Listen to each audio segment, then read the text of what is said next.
The winter of 1876 came early to the Great Plains, bringing with it wines that could freeze a man's breath before it left his lips.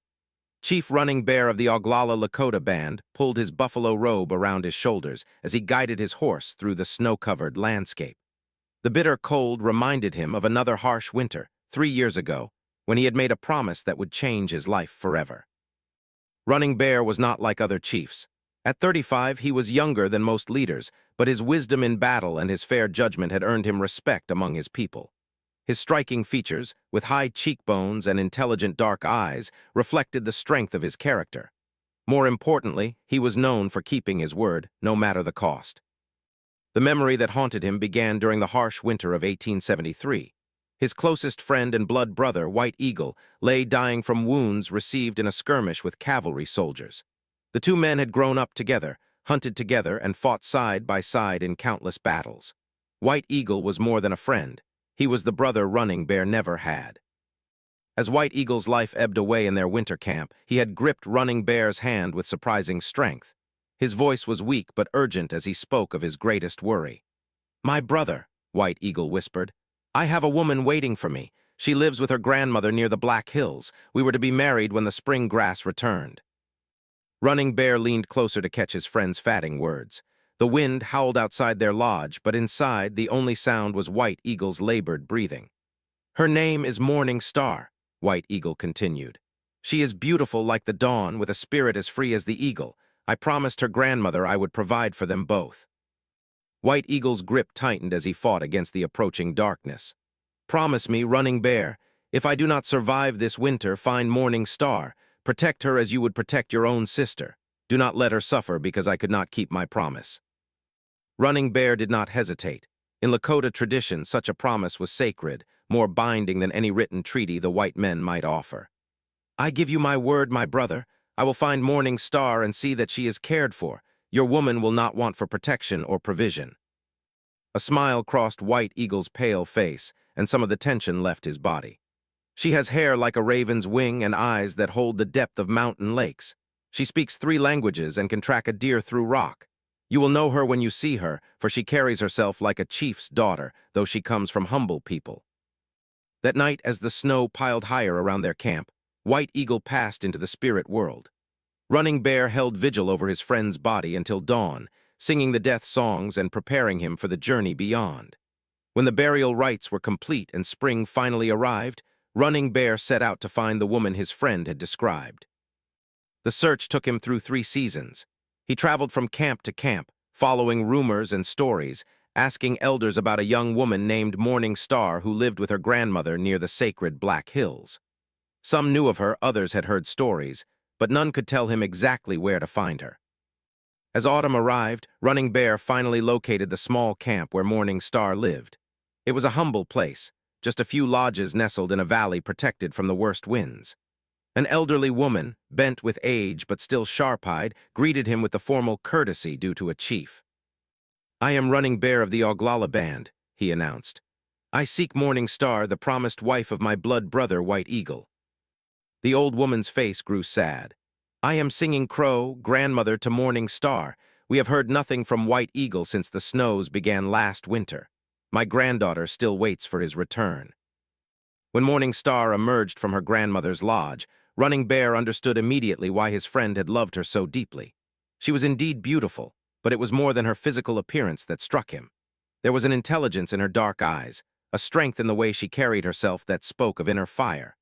Her long black hair was braided with small shells and beads, and she wore a dress of soft doeskin decorated with intricate quillwork. "You bring word of White Eagle?" she asked, her voice carrying both hope and fear. Running Bear's heart grew heavy as he delivered the news of his friend's death. He told them how bravely White Eagle had fought, how he had died with honor, and how his final thoughts had been of Morning Star and her welfare. The young woman listened without tears, though Running Bear could see the pain in her eyes. When he finished speaking, she simply nodded and thanked him for bringing word. "White Eagle asked me to make a promise," Running Bear continued. "He asked that I ensure you are cared for and protected. I have come to honor that promise." Morning Star's grandmother smiled sadly. "You are kind, Chief Running Bear, but we manage well enough. Morning Star is skilled in many ways. She tans the finest hides, her quill work is sought by women from distant bands, and she knows the healing properties of many plants. We do not starve. But Running Bear could see that life was difficult for the two women alone. Their lodge was smaller than it should be, their winter provisions were modest, and there was no man to hunt for them or protect them from the dangers that always threatened isolated camps. "I made a sacred promise," Running Bear said firmly. "I will not dishonor my brother's memory by failing to keep my word. I offer you my protection and the protection of my band. You are welcome in our camp, and you will never want for food or shelter." Morning Star looked at him for a long moment, studying his face as if trying to read his soul. "You are kind, Chief Running Bear, but I do not know you. White Eagle spoke of a blood brother, but he never mentioned your name. How do I know you speak the truth?" Running Bear reached into his medicine bundle and a small carved bone whistle. "White Eagle and I made these when we were boys, barely old enough to hunt. We each kept one, and we swore that if one of us ever needed to prove himself to the other's family, we would show this token." Morning Star's eyes widened as she recognized the whistle. She disappeared into her grandmother's lodge and returned with an identical carving. "White Eagle showed me this many times. He said it represented the bond between brothers that could never be broken, even by death."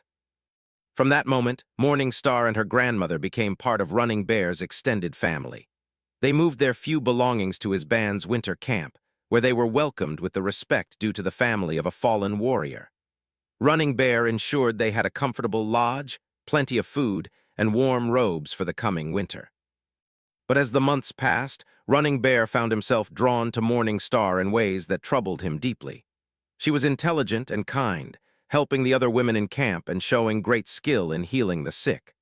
Her laughter was like music, and her presence brought light to even the darkest winter days. Yet she belonged to his dead friend, even in death. To feel anything more than protective concern for her seemed like a betrayal of White Eagle's memory and the sacred promise he had made. Running Bear fought these feelings, throwing himself into his duties as chief and maintaining a careful distance from the woman he had sworn to protect. As winter deepened and the band settled into their protected valley, Running Bear often found himself watching Morning Star from across the camp. She never complained about her loss or showed self-pity, but he could see the sadness that she carried like a heavy burden. Sometimes, when she thought no one was looking, he caught glimpses of tears in her eyes as she stared toward the direction where White Eagle was buried. The attraction between them was mutual, though both tried to hide it. Morning Star would blush when Running Bear spoke to her, and she always seemed to know when he was nearby. But she, too, felt the weight of loyalty to White Eagle's memory. She had loved him truly, and the thought of caring for another man seemed like a betrayal of that love. The winter camp buzzed with quiet speculation about the relationship between their chief and the beautiful woman under his protection. Some of the older women whispered that it was natural for Running Bear to take Morning Star as a wife. After all, she was alone in the world, and he was a chief who needed a strong woman beside him. But others argued that such a union would dishonor the memory of the dead warrior who had trusted his friend with his most precious possession. Running Bear tried to focus on his responsibilities.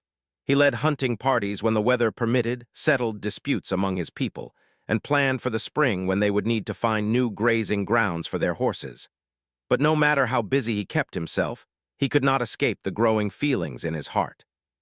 The situation became more complicated when other men in the band began to show interest in Morning Star. She was beautiful, skilled, and of marriageable age. Several warriors approached Running Bear to ask permission to court her, following the proper customs. Each time, Running Bear felt a stab of jealousy that he tried to hide behind the mask of careful consideration. "She is still mourning," he would tell the suitors. "It would not be proper to pursue her so soon after her loss, perhaps when more time has passed." But privately, Running Bear knew that his reluctance to allow other men to court Morning Star had nothing to do with propriety and everything to do with his own feelings for her. The realization troubled him deeply, for he was a man who prided himself on honor above all else. One evening, as the wind howled around their winter camp, Running Bear sat in his lodge staring into the fire and wrestling with his conscience. His promise to White Eagle had been clear: protect Morning Star and provide for her. But what did that mean exactly? Did it require him to remain forever distant, treating her only as a responsibility? Or could he honor his friend's memory while also following his heart? The answer would come sooner than he expected, and in a way that would test every principle he held dear. For the winter was far from over, and fate had more challenges in store for both Running Bear and the woman he had sworn to protect, but found himself learning to love.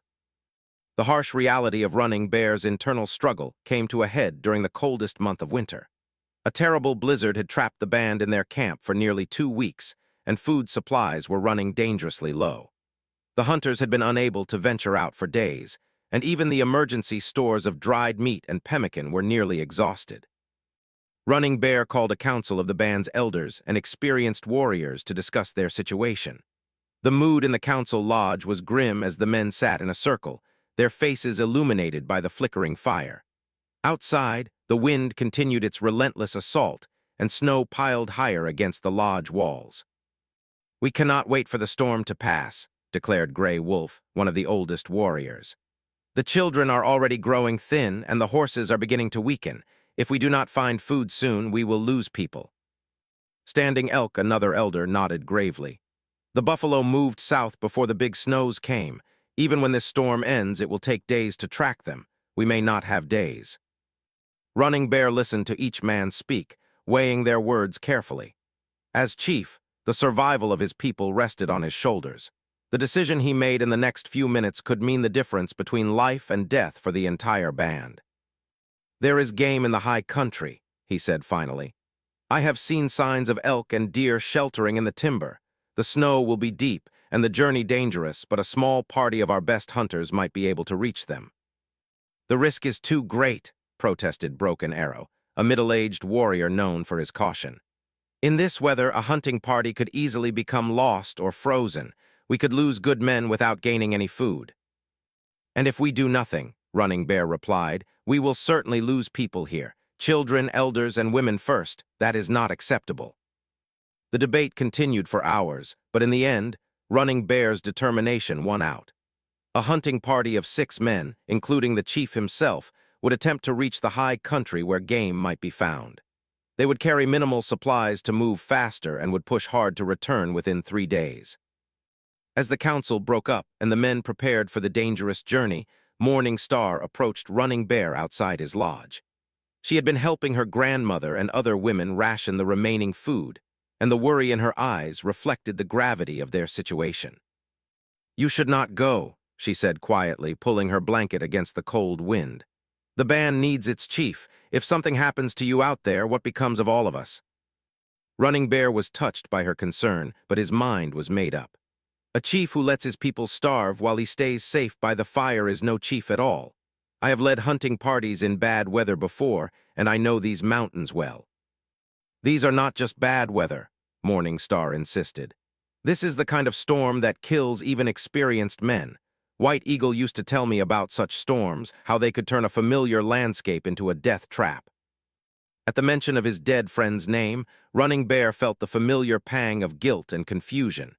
Here was Morning Star, showing concern for his welfare, and all he could think about was how her worry made his heart race. How could he honor White Eagle's memory while feeling such things? "I will be careful," he promised, "and I will return. I gave you my word that you would be protected, and I cannot protect you if the band starves." The next morning, despite the continuing storm, Running Bear and his hunting party set out into the frozen wilderness. The 6 men moved in single file through snow that sometimes reached their waists, breaking trail toward the high country where they hoped to find game. The journey was even more difficult than Running Bear had anticipated. The wind was so strong it knocked men off their feet, and the blowing snow made it impossible to see more than a few yards ahead. They navigated by instinct and the occasional landmark that loomed out of the white chaos. By the end of the first day, they had made less progress than hoped, but they had managed to reach the edge of the timber where the wind was somewhat less fierce.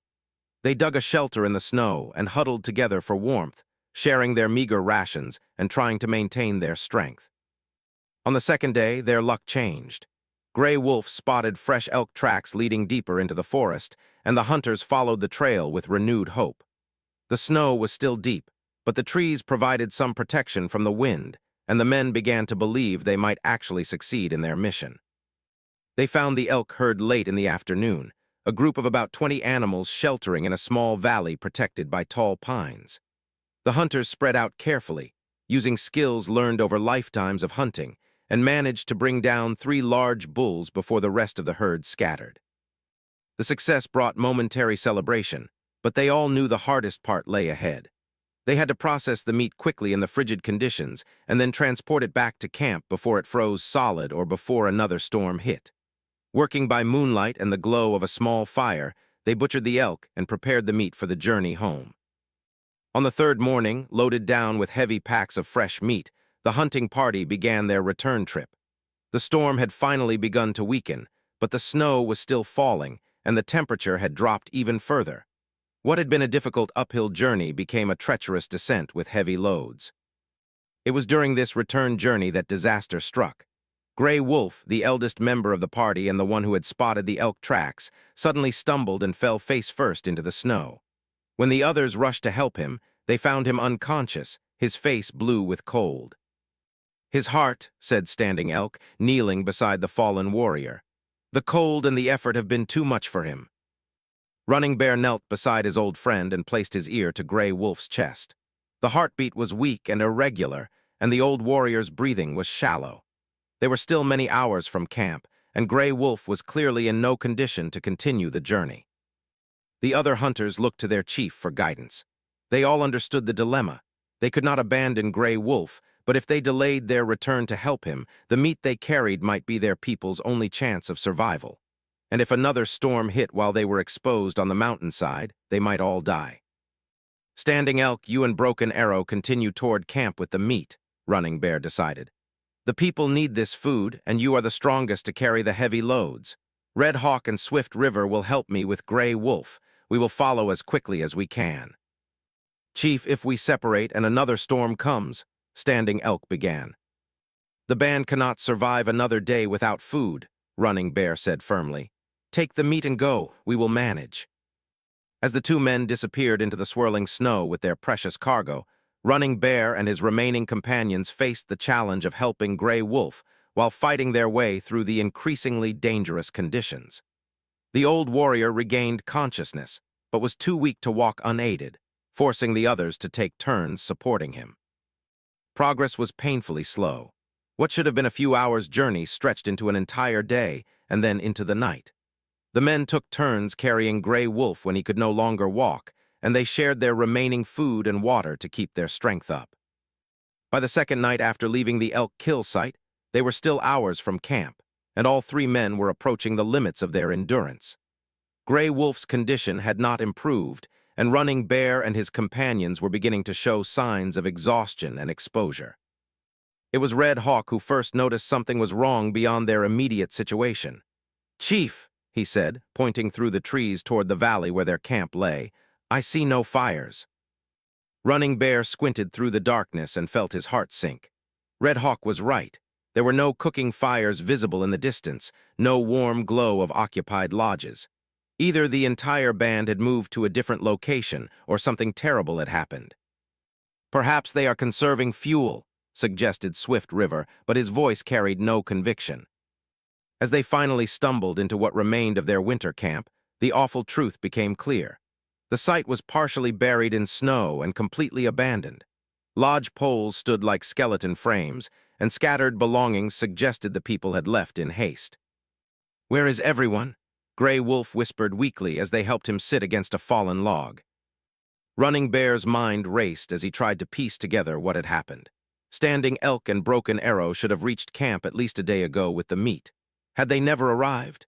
Had some calamity forced the band to abandon their winter camp? And most importantly, where was Morning Star?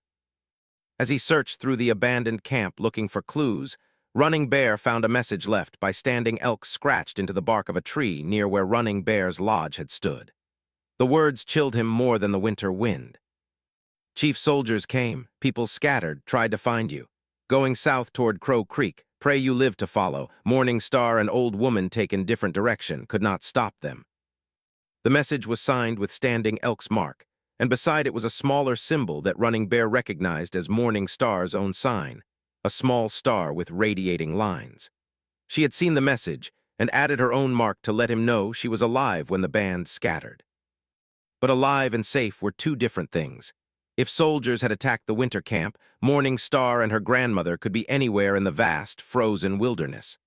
They could be prisoners of the cavalry, lost in the storm, or worse. And Running Bear was still responsible for their welfare, still bound by the promise he had made to his dying friend. "We have to find them," he said aloud, though Gray Wolf was too weak to respond and the other men were barely conscious from exhaustion.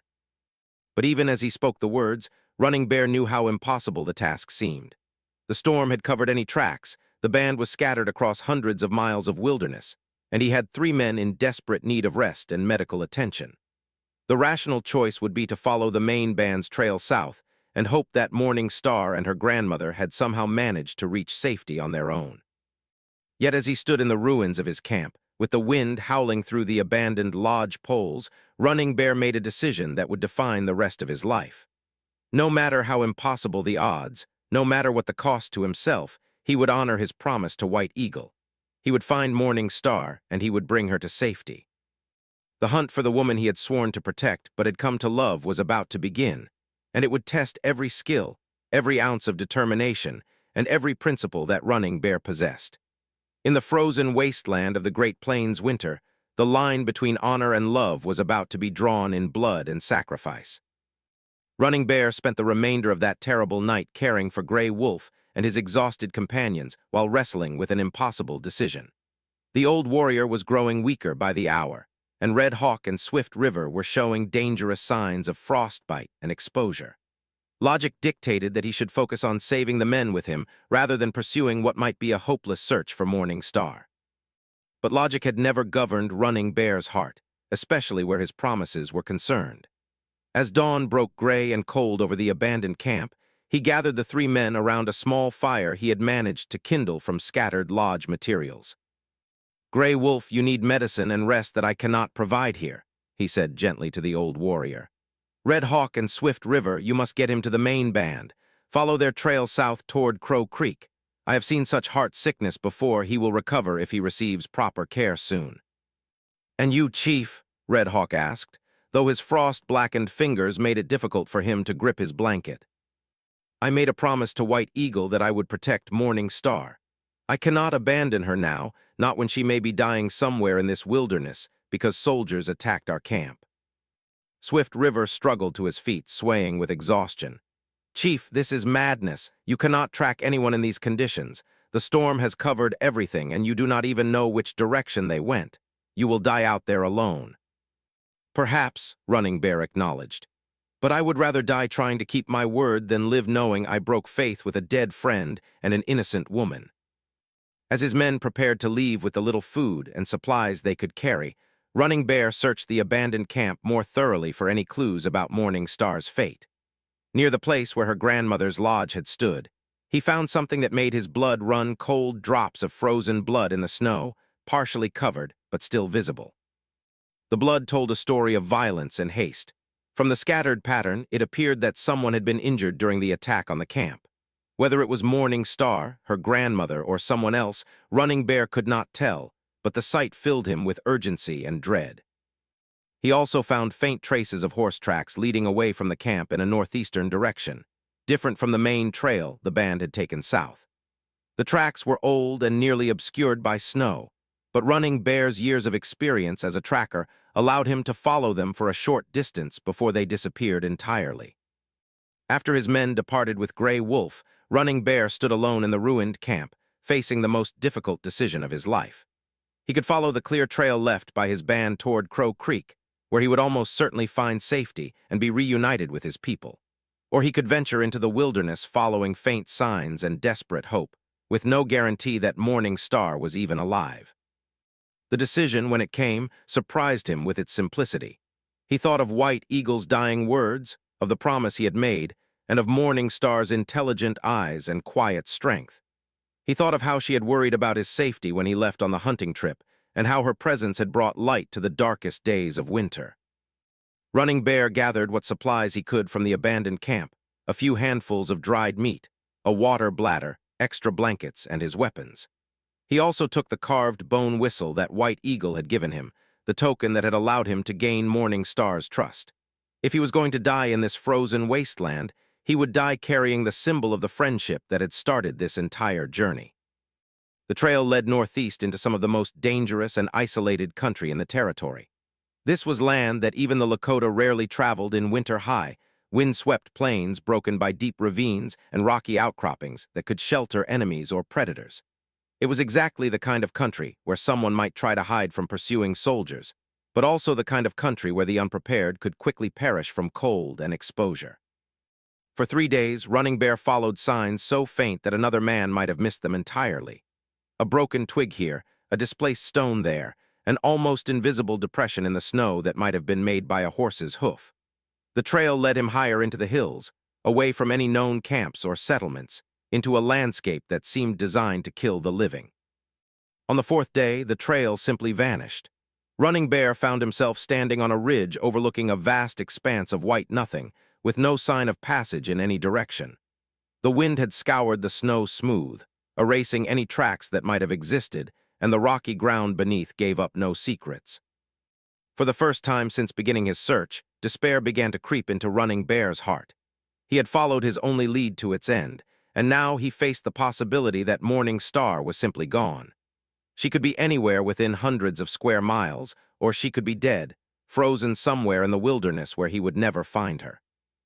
But as he stood on that wind-swept ridge, something caught his eye in the distance. It was just a dark speck against the white landscape, barely visible even to his trained eyes, but it was the first sign of anything unusual he had seen all day. It could be a rock outcropping, a dead tree, or something left by animals, but it was worth investigating. The journey to reach that distant speck took the better part of the day, and with each step, Running Bear's heart sank further. It was indeed a rock formation, a jumble of granite boulders that had been worn by centuries of wind and weather.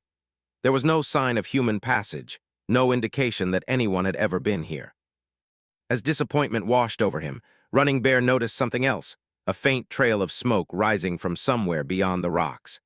It was so thin and dispersed by the wind that he almost missed it, but there was definitely smoke coming from the far side of the boulder field.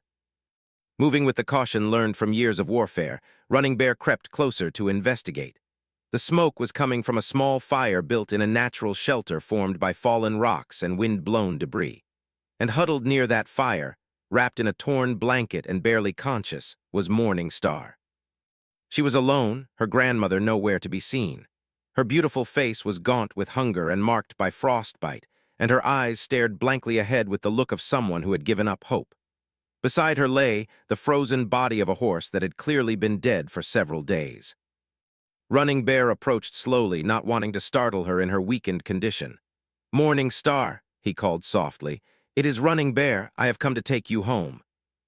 Her head turned toward him with agonizing slowness, and for a moment he wondered if she even recognized him. Then tears began to flow down her cheeks, and she tried to speak, though her voice was barely a whisper.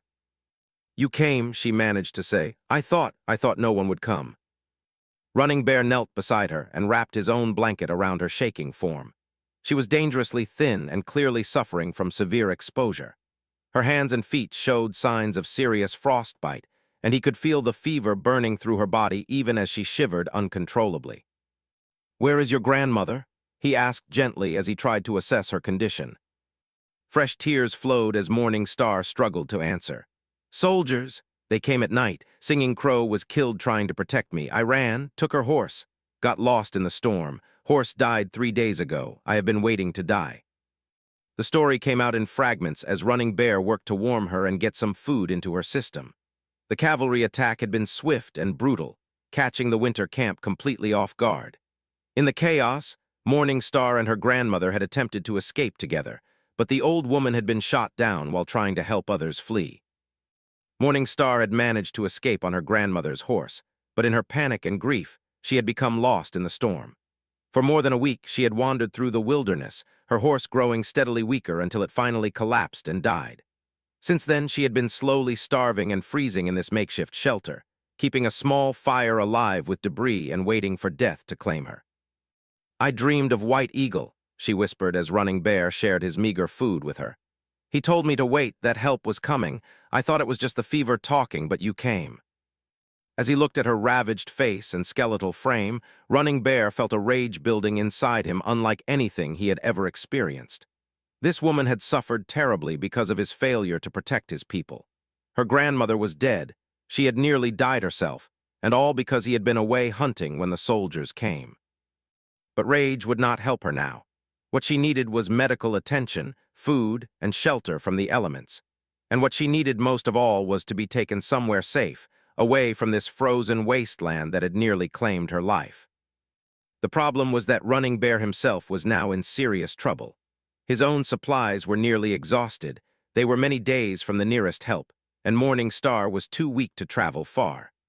Worst of all, another storm was building on the horizon, promising to bring even more deadly weather to the high country. As night fell and the temperature plummeted, Running Bear held Morning Star close to his body, sharing what warmth he could while she drifted in and out of consciousness. She was burning with fever one moment and shaking with chills the next, and he began to fear that he had found her only to watch her die in his arms. In her delirium, she spoke to White Eagle, to her grandmother, and sometimes to Running Bear himself. Her words revealed the depth of her suffering and the strength of spirit that had kept her alive when a weaker person would have given up. She also spoke of dreams and visions that had come to her during her ordeal, messages from the spirit world that had given her hope when hope seemed lost. "White Eagle said you would come," she murmured during a lucid moment. "He said you were a man who kept his promises no matter the cost, but I never expected, never hoped, that anyone would risk their life for me." "I made a sacred promise," Running Bear replied, though he knew his feelings for her went far beyond duty to his dead friend. "I will not let you die, not here, not like this." But even as he spoke the words, Running Bear wondered if he had the strength to keep such a promise. They were trapped in the wilderness with minimal supplies, facing whether that could kill them both. Morning Star was desperately ill and growing weaker by the hour, and the nearest help was days away across terrain that would challenge even a healthy, well-supplied traveler. As the wind began to howl around their shelter and the first snowflakes of the new storm began to fall, Running Bear realized that finding Morning Star had been only the beginning of their ordeal. Now came the real test, getting her to safety before the winter wilderness claimed them both. The storm that night was the worst Running Bear had ever experienced. The wind shrieked through the rock shelter like the voices of angry spirits, and snow fell so heavily that their small fire was repeatedly threatened with extinction. Running Bear spent the long hours fighting to keep the flames alive while holding Morning Star's fevering body against his own, trying to share what little warmth remained between them. By morning, their situation had become desperate. The storm had dumped several feet of new snow around their shelter, and Morning Star's condition had worsened during the night. Her fever was higher, her breathing more labored, and she had periods of unconsciousness that lasted longer each time. Running Bear knew that staying in the shelter meant certain death for both of them. Their firewood was nearly exhausted, his food was gone except for a few strips of dried meat, and Morning Star needed medical attention that he could not provide. But attempting to travel in her condition, through the fresh snow and bitter cold, seemed equally hopeless. As he pondered their impossible situation, Morning Star stirred in his arms and opened her eyes. For a moment, they were clear and focused, free from the fever dreams that had plagued her through the night. "You should leave me," she whispered, her voice barely audible over the wind. "Take what supplies remain and save yourself. I am dying anyway, and there is no reason for both of us to perish in this place." "I will not leave you," Running Bear replied firmly. "I made a promise to White Eagle, and I made a promise to you last night that I would not let you die. A man's word is all he truly owns, and I will not break mine." Tears formed in Morning Star's eyes, but they were not tears of despair. "You are a good man, Running Bear, better than I deserve." White Eagle chose his friends wisely. "White Eagle also chose his woman wisely," Running Bear said, and then stopped, surprised by his own words. He had not intended to reveal his feelings, but exhaustion and fear had loosened his tongue. Morning Star studied his face with those intelligent eyes that had captivated him from their first meeting. "You care for me," she said, and it was not a question. Running Bear felt heat rise in his face despite the bitter cold. "I care for your welfare, as I promised your husband I would." "White Eagle was not my husband," Morning Star said quietly. "We were promised to each other, but the ceremony never took place. He died before we could be married." The revelation hit Running Bear like a physical blow. All this time, he had been torturing himself over feelings for another man's wife, when in fact Morning Star had never been married at all. White Eagle had loved her, and she had loved him, but they had never been bound together in the sacred way. Even so, Running Bear said carefully, my feelings are not appropriate. You belong to my friend in all the ways that matter. To care for you as anything more than a sister would dishonor his memory. Morning Star reached up with a trembling hand and touched his face. White Eagle spoke to me in my dreams during the worst of my fever. He said many things, but most clearly he said this: the living must live, and love must not die with the dead. He wants you to be happy, Running Bear, and he wants me to be happy. We honor his memory better by living fully than by dying of misguided loyalty. Before Running Bear could respond, the sound of voices outside their shelter cut through the wind. At first he thought it was his imagination or tricks played by the storm, but the voices grew clearer and closer. Someone was out there calling his name. Moving carefully to avoid disturbing Morning Star, Running Bear crept to the entrance of their shelter and looked out into the swirling snow. Through the white curtain, he could make out several figures moving slowly across the landscape, calling out as they searched. Here, Running Bear shouted back, his voice barely carrying over the wind. We are here. The rescue party consisted of Standing Elk, Red Hawk, and 4 other warriors from Running Bear's band. They had followed his trail from the abandoned camp, losing it several times but picking it up again through sheer determination and skill. When they found the shelter, their faces showed both relief and concern at the condition of their chief and the woman he had risked everything to save. Chief, we thought you were dead, Standing Elk said as he helped carry supplies into the shelter. When we reached the main band and told them what had happened, many said it was foolish to search for you. But some of us remembered your promise to White Eagle, and we knew you would not abandon Morning Star. The rescue party had brought food, medicine, and most importantly, a travois that could be used to transport Morning Star safely. The band's medicine woman, Iron Wing, had sent specific instructions for treating someone suffering from severe exposure and starvation. Over the next several hours, the warriors worked to stabilize Morning Star's condition and prepare for the journey back to safety. Iron Wing's remedies began to break her fever, and careful feeding with warm broth started to restore some of her strength. But she was still very weak, and the journey would be dangerous. We cannot wait for better weather, Iron Wing had told them through Standing Elk. Every day she remains in this condition makes her recovery less likely. You must bring her back immediately, regardless of the risk. The return journey took 5 days through some of the worst traveling conditions any of them had ever experienced. They took turns pulling the travois through deep snow, breaking trail, and caring for Morning Star during the brief rest stops. Running Bear rarely left her side, monitoring her condition constantly and ensuring she stayed warm and fed. During the long hours of travel, Morning Star's condition slowly improved. The fever broke on the 3rd day, and she began to take more solid food. But more importantly to Running Bear, they had time to talk about their feelings and their future. When I thought I was going to die in that shelter, Morning Star told him during one of their stops, my only regret was that I had never told you how I felt. I began to care for you almost from the moment we met, but I thought such feelings were a betrayal of White Eagle's memory. I felt the same, Running Bear admitted. I tried to convince myself that my feelings were merely protective, that I was only honoring my promise to him. But the truth is that I fell in love with you, and I have been fighting that love because I thought it was wrong. White Eagle's spirit has released us both, Morning Star said firmly. In my dreams, he showed me a vision of our future together. We will be happy, Running Bear, but first we must both heal from the wounds that this winter has given us. When they finally reached the main band's new camp near Crow Creek, the reunion was joyous but subdued.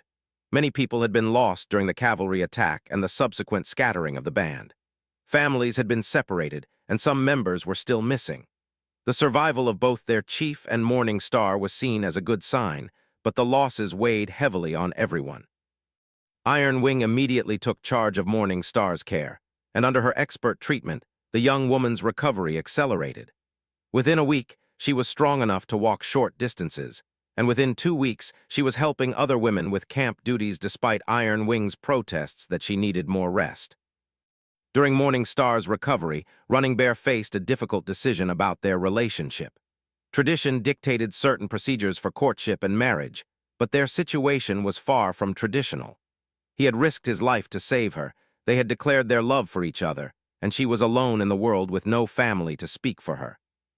The solution came from an unexpected source. Gray Wolf, who had recovered from his heart troubles, approached Running Bear with a proposal. "Chief," the old warrior said, "Morning Star has no grandfather or uncle to speak for her in the traditional way, but she has friends who care about her welfare. I ask permission to stand as her family in the negotiations for marriage." It was an unusual arrangement, but the band's elders agreed that the circumstances justified unusual solutions. Gray Wolf formally approached Running Bear on Morning Star's behalf, and the traditional negotiations began. The discussions were brief, as both parties were eager for the union and Morning Star's situation required quick resolution. The wedding took place on the first truly warm day of spring, when the grass was beginning to turn green and the winter's hardship seemed like a bad dream. Morning Star wore a dress of white doeskin decorated with intricate beadwork that the women of the band had created especially for the occasion. Her hair was braided with flowers and eagle feathers, and she carried a bouquet of early prairie blossoms. Running Bear wore his finest war shirt and leggings, decorated with the honors he had won in battle. Around his neck hung the carved bone whistle that White Eagle had given him, and in his medicine bundle he carried a small pouch of earth from his friend's grave. The ceremony was conducted by the band's holy man, but before the formal vows were spoken, Morning Star asked permission to address the assembled people. "Before I become Running Bear's wife," she said, her voice carrying clearly across the gathering, "I want everyone to understand that this marriage honors the memory of White Eagle, my first love, rather than dishonoring it. In my fevered dreams during the darkest time, White Eagle's spirit came to me and gave his blessing to this union. He said that love given freely can never diminish love that came before, and that the living must choose life and happiness over grief and solitude." She turned to Running Bear and took his hands in hers. "I loved White Eagle truly, and part of my heart will always belong to his memory. But my future belongs to you, Running Bear, the man who risked everything to honor a promise and who taught me that sometimes the greatest act of love is learning to love again." Running Bear's response was simple but heartfelt. "I take you as my wife with full knowledge of the love you bore White Eagle and with complete respect for that love. I promise to honor both his memory and your heart and to build a future worthy of the sacrifices that brought us together." As they spoke their vows under the spring sky, with the band gathered around them in celebration, Running Bear reflected on the long journey that had brought them to this moment. He had begun with a simple promise to a dying friend, a vow to protect an innocent woman from hardship. But that promise had led him through trials that tested his honor, his courage, and his understanding of love itself. The winter that had nearly killed them both had also taught them that love was not a finite resource that could be depleted by sharing. Morning Star's love for White Eagle did not diminish her capacity to love Running Bear, and Running Bear's devotion to his friend's memory was enhanced rather than threatened by his love for Morning Star. Their marriage proved to be as strong and enduring as the love that created it. They had 7 children together and lived to see many grow to adulthood. Running Bear became known as one of the chiefs of his generation, and Morning Star was respected throughout the territory for her skill as a healer and her wisdom in resolving disputes. But perhaps most importantly, they never forgot the lessons learned during that terrible winter when a promise made to a dying friend led to a love that transcended death itself. They taught their children, and that true honor sometimes requires defying tradition, that love is not diminished by sharing, and that the greatest promises are the ones that cost us everything to keep. The carved bone whistle that White Eagle had given to Running Bear became a family treasure, passed down through generations as a symbol of friendship, honor, and the belief that those who love us never truly leave us, but continue to guide and bless our lives even after death. And in the oral traditions of the Lakota people, the story of Running Bear and Morning Star became a teaching tale about the difference between blind loyalty and true honor, and about how sometimes the greatest act of love for the dead is choosing to truly live.